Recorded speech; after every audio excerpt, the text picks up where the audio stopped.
Assalamualaikum warahmatullahi wabarakatuh. Waalaikumsalam warahmatullahi wabarakatuh. Baiklah, di sini kami dari kelompok 4, terdiri dari anggota saya sendiri yaitu Nanda Luki Fatona, kemudian ada Igede Rangga, Adelia Putri Kusuma, Ilmi Putri Aditya, dan Ade Septianti. Baiklah, di sini kami akan membahas mengenai materi komunikasi bisnis lintas budaya dan komunikasi berdasarkan gender.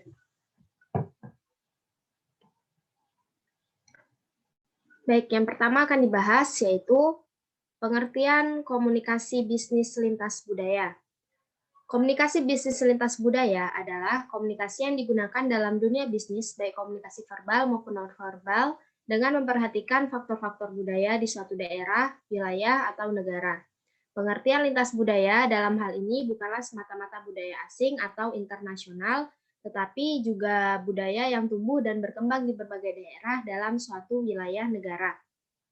Sebagaimana diketahui, setiap daerah yang ada di Indonesia ini memiliki kekhasan budaya yang tidak dimiliki oleh negara atau daerah lainnya, seperti bagaimana seseorang berkomunikasi dengan orang lain, bagaimana seseorang menghargai orang lain, bagaimana mereka memanfaatkan waktu yang ada, bagaimana mereka bekerja, bagaimana mereka meyakini atau mempercayai sesuatu yang sudah turun-temurun dari nenek moyang mereka, bagaimana mereka berpakaian, dan bagaimana mereka memperlakukan suatu produk. Nah, yang kedua, yang selanjutnya yaitu pentingnya komunikasi bisnis lintas budaya. Jadi, komunikasi bisnis lintas budaya adalah proses mengirim dan menerima pesan bisnis antar individu yang berbeda budaya. Perbedaan budaya merupakan salah satu hambatan komunikasi yang paling sulit diatasi. Namun, berkomunikasi dengan seorang yang berbeda budayanya tidak mungkin dihindari, terlebih lagi dalam era globalisasi. Nah, menurut Tian Guang dan Dan Trotter, yang dimaksud dengan komunikasi bisnis lintas budaya adalah komunikasi bisnis di antara konsumen atau antara konsumen yang berbeda budaya dengan pemasar, paling tidak pada salah satu aspek dasar budaya seperti bahasa, agama, norma-norma sosial, nilai-nilai pendidikan, dan gaya hidup.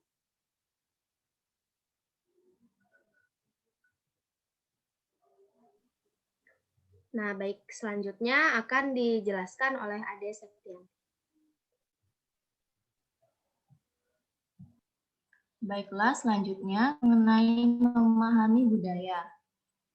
Budaya adalah simbol, keyakinan, sikap, nilai, harapan, dan norma tingkah laku yang dimiliki bersama.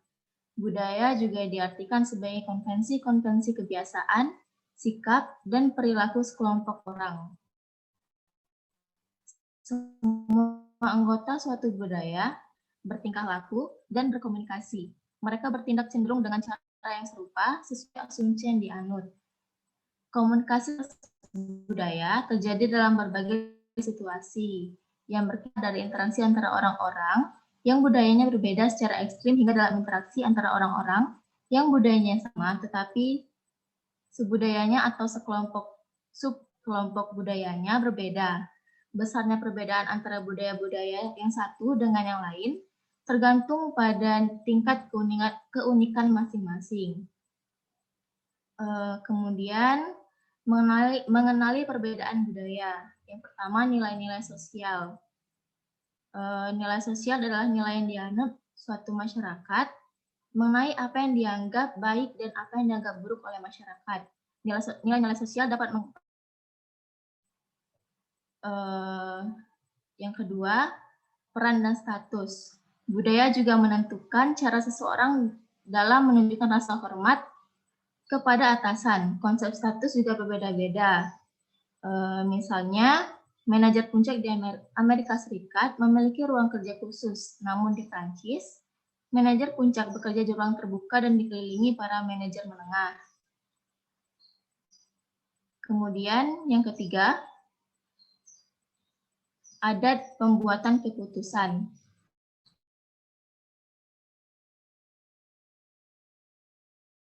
Sampai keputusan secepat Manajer puncak cukup memikirkan hal-hal pokok saja, sedangkan di Yunani mengabaikan rincian dianggap sebagai sikap menghindar dan tidak dapat dipercaya. Yang keempat, konsep mengenai waktu. Perbedaan konsep mengenai waktu dapat menimbulkan salah pengertian. Bagi eksekutif Amerika Serikat dan Jerman, waktu menjadi penentu rencana kerja agar bisa efisien dan fokus pada satu kegiatan pada periode tertentu. Pengaturan berbagai aktivitas dibatasi oleh waktu. Sedangkan bagi eksekutif di Asia, membangun fondasi hubungan bisnis jauh lebih penting daripada menepati batas waktu atau jadwal yang ketat. Yang kelima yaitu konsep ruang pribadi. Ruang memiliki arti yang berbeda dalam budaya yang berbeda. Perang Kanada dan Amerika Serikat biasanya berdiri terpisah sekitar 5 kaki ketika berbicara mengenai bisnis. Yang keenam, konteks budaya. Salah satu yang digunakan seseorang untuk memberikan arti pada sebuah pesan adalah menuruti konteks budayanya. Konteks budaya merupakan petunjuk fisik dan pemahaman implisit yang menyertai makna di antara mereka yang berkomunikasi. Budaya konteks tinggi cenderung lebih memperhatikan petunjuk yang bersifat nonverbal daripada verbal. Sebaliknya, budaya konteks rendah lebih memperhatikan pesan yang diungkapkan secara verbal. Yang ketujuh, bahasa tubuh. Bahasa tubuh bisa dipergunakan untuk membantu menjelaskan pesan yang membingungkan. Selanjutnya akan dijelaskan oleh Rangga. Selanjutnya yaitu tingkah laku sosial dan sopan santun. Nah, sesuatu yang dianggap sopan oleh suatu budaya mungkin dianggap kasar oleh budaya lain. Nah, aturan mengenai tingkah laku sopan bervariasi antara satu negara dengan negara lainnya. Misalnya memberi hadiah kepada istri orang lain dianggap tidak sopan oleh orang Arab. Terus menaikkan kaki ke atas meja dan memberikan sesuatu dengan tangan kiri itu dianggap biasa saja oleh orang-orang di negara Amerika, tetapi dianggap sebagai penghinaan oleh orang-orang dari negara Mesir. Nah, selanjutnya yang kesembilan yaitu tingkah laku legal dan etis. Di beberapa negara, perusahaan sering memberi bayaran ekstra kepada pejabat pemerintahan untuk mendapatkan kontrak pemerintah. Nah, hal ini sudah menjadi kebiasaan yang rutin dan dianggap tidak dianggap legal. Nah, namun di Amerika Serikat hal ini dipandang sebagai suap, terus ilegal dan tidak etis. Nah, perusahaan yang berdiri di Amerika Serikat itu dilarang membayar ekstra kepada pegawai negeri dimanapun. Nah, selanjutnya yang ke-10 yaitu budaya perusahaan. Nah, budaya perusahaan adalah cara perusahaan melakukan sesuatu. Budaya membentuk perasaan orang mengenai perusahaan dan pekerjaan yang dilakukan.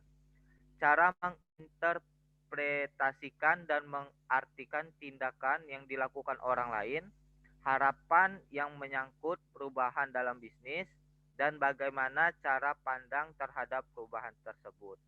Nah, lebih dari separuh kemitraan perusahaan gagal karena adanya benturan budaya antar perusahaan. Nah, selanjutnya yaitu menghadapi hambatan komunikasi lintas budaya. Nah, hambatan komunikasi dalam komunikasi lintas budaya ini mempunyai bentuk seperti sebuah gunung es yang terbenam di dalam air, di mana hambatan komunikasi yang ada terbagi menjadi dua bagian, yaitu yang berada di atas air atau disebut dengan above waterline dan di bawah air, below waterline.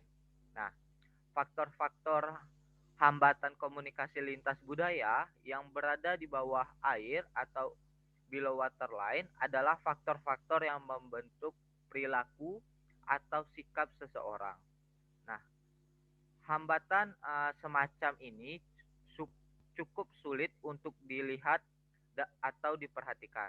Nah, jenis-jenis hambatan semacam ini adalah persepsi, norma, stereotip, filosofi bisnis, aturan, jaringan, nilai, dan grup cabang. Nah, terdapat 9 jenis hambatan komunikasi lintas budaya yang berada di atas air atau above waterline. Nah, yang pertama yaitu fisik. Nah, hambatan semacam ini berasal dari hambatan waktu, lingkungan, kebutuhan diri, dan media fisik. Nah, yang kedua yaitu budaya. Nah, hambatan semacam ini berasal dari etnik yang berbeda-beda, agama, dan juga perbedaan sosial yang ada antara budaya satu dengan budaya lainnya. Yang ketiga yaitu ada persepsi. Nah, hambatan sejenis ini muncul dikarenakan setiap orang memiliki persepsi yang berbeda-beda mengenai suatu hal.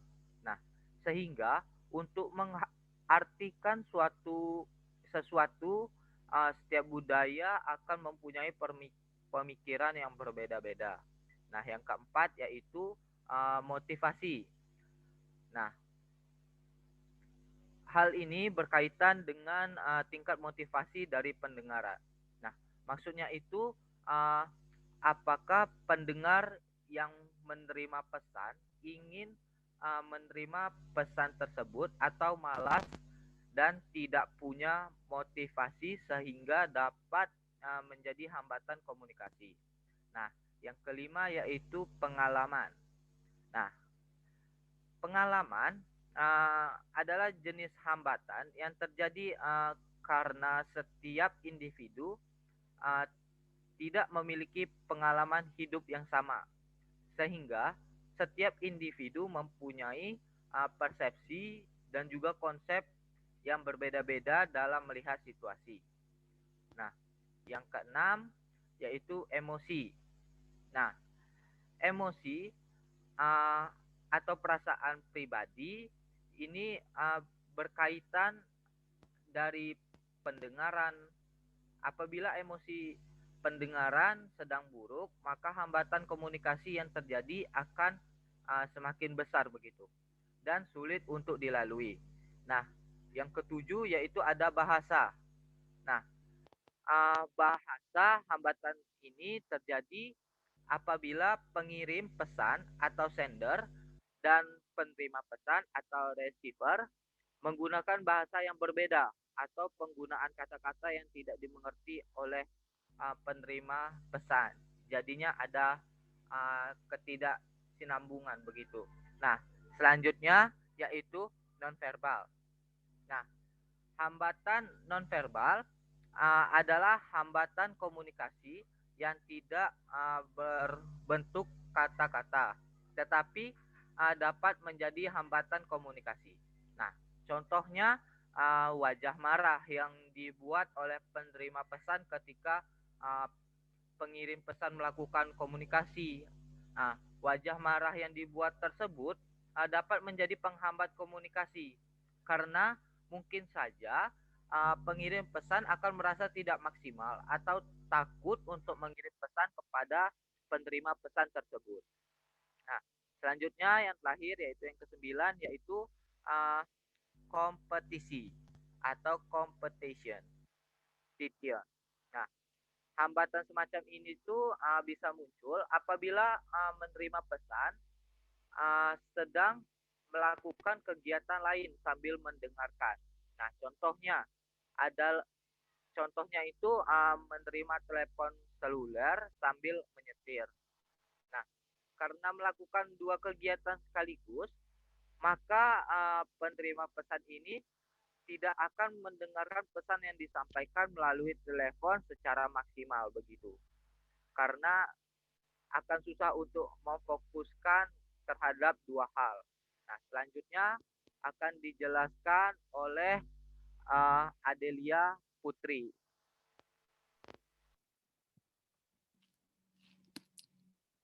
Baiklah, yang selanjutnya F. Menghadapi reaksi etnosentris.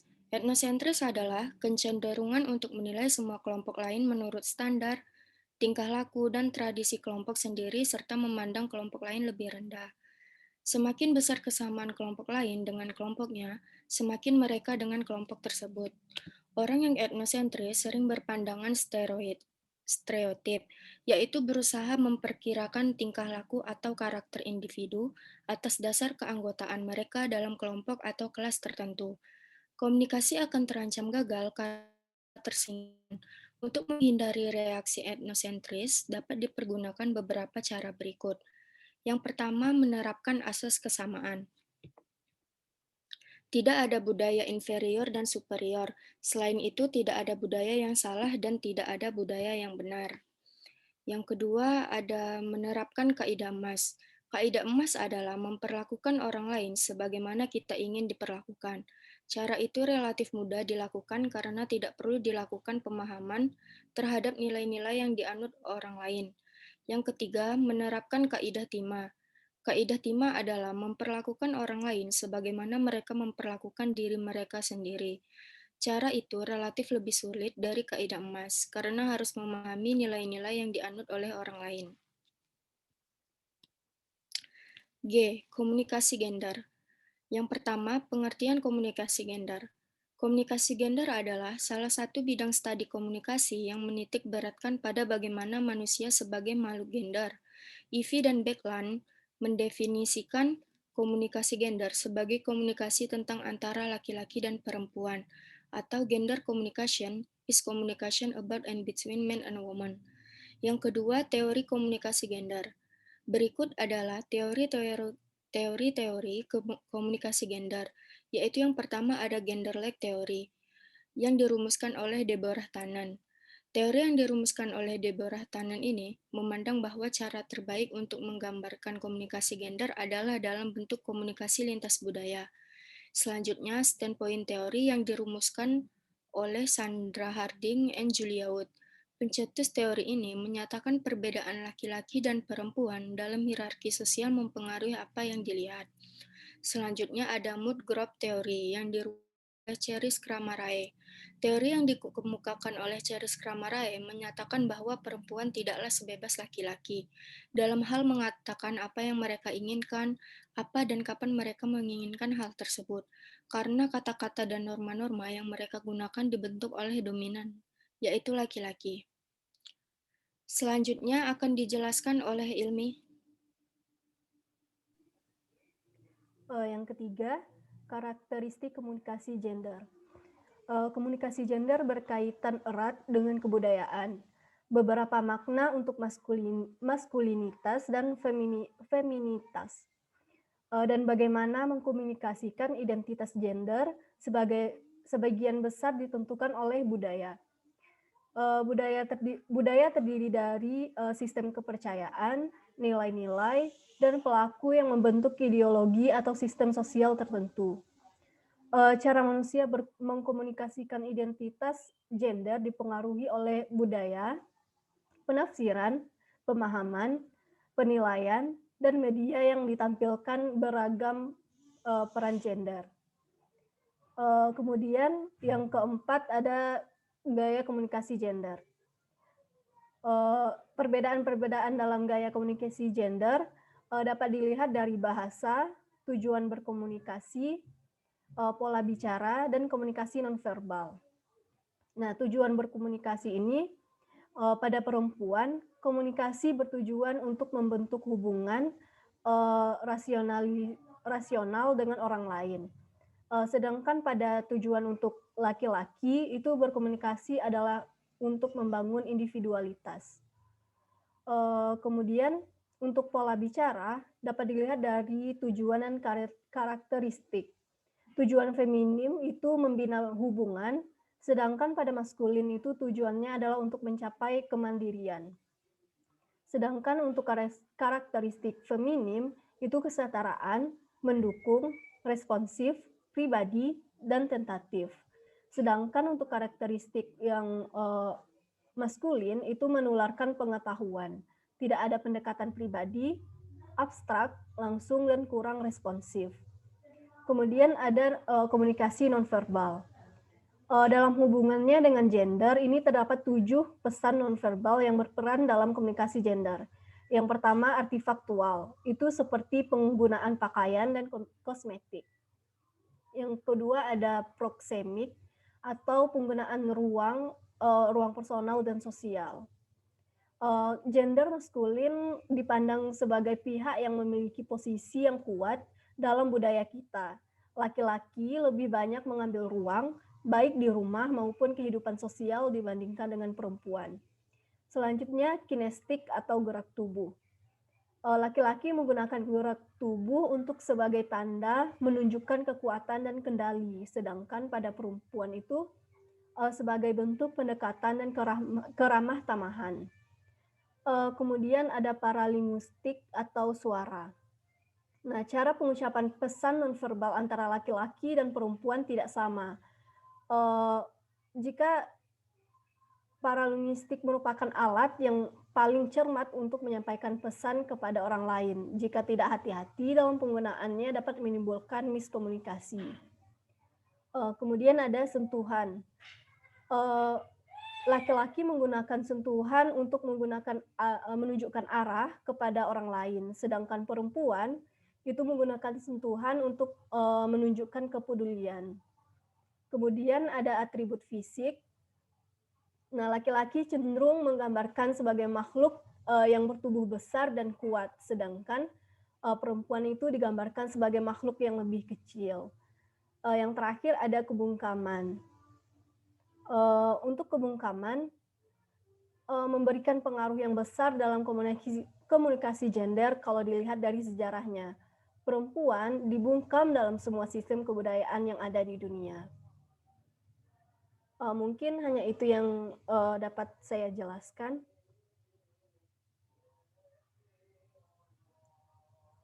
Kembalikan ke Nanda. Baik, itulah tadi pembahasan materi dari kelompok 4. Jika ada yang ingin ditanyakan oleh teman-teman, silahkan tanyakan lewat komentar. Baiklah, kiranya itu yang dapat kami sampaikan dan kami jelaskan. Kurang dan lebihnya kami mohon maaf, pada Allah kami mohon ampun. Saya akhiri, wassalamualaikum warahmatullahi wabarakatuh. Waalaikumsalam warahmatullahi wabarakatuh.